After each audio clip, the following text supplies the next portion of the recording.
ចាហេតុអីបានជាអ្នករស់ស៊ីបច្ចុប្បន្នឥឡូវមានអារម្មណ៍មួយថាហត់កំណៃហើយសម្ពាធខ្លាំងណាស់អរគុណសម្រាប់សំណួរអញ្ចឹងឥឡូវចេះមករៀបរាប់អ្វីដែលគាត់ធ្វើរាល់ថ្ងៃទី1ទំនាក់ទំនងគាត់ជាមួយឪពុកម្ដាយអញ្ចឹងពេលដែលគាត់មាន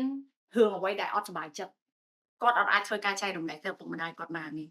ហើយគាត់ក៏មានទំនួលខុសត្រូវមើលថែឪពុកម្ដាយគាត់ទំនួលខុសត្រូវគាត់ជាមួយនឹងកូន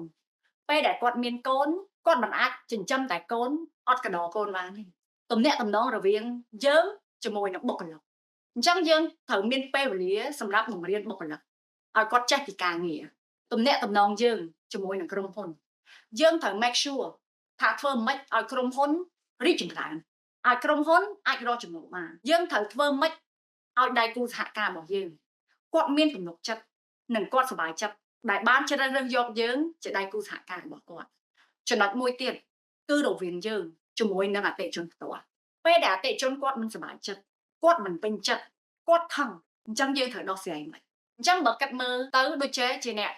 គ្រប់គ្រងក្រុមហ៊ុនផ្ទាល់អញ្ចឹងចេះត្រូវដោះស្រាយបញ្ហាមួយទៅបញ្ហាមួយពេលខ្លះសឹងតែអត់មានពេលវេលាសម្រាប់ខ្លួនឯងអញ្ចឹងនេះហើយ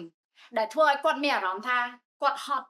គាត់មានសម្ពាធផ្លូវចិត្តដោយសារមួយថ្ងៃគាត់ត្រូវធ្វើការដោះស្រាយពីបញ្ហាមួយទៅបញ្ហាមួយប៉ុន្តែយើងអត់បញ្ជោបានយើងជាតកែយើងត្រូវមានទំនួលខុសត្រូវទៅដោះស្រាយគ្រប់បញ្ហាទាំងអស់